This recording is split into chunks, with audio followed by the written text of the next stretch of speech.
Maha Salvador, may request na mapabilang sa FPJ's Batang Quiapo.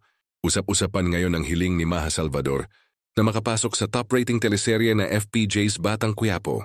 Ayon sa mga balitang kumakalat, personal na request umano ito ng aktres dahil hanga siya sa istorya at sa husay ng cast. Lalo na sa liderato ni Coco Martin bilang direktor at bida.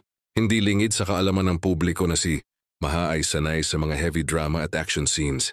Kaya naman marami ang nagsasabing bagay na bagay siyang maging bahagi ng nasabing teleserye.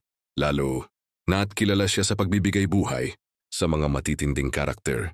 Kung sakali, magiging malaking dagdag puwersa ang aktres sa kwento at tiyak na kagigiliwan ng mga manonood.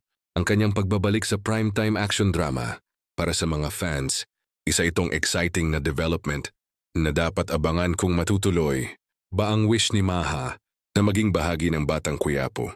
Maalalang nagkasama na ang dalawa noon sa ang probinsyano at HND naman may kakaila.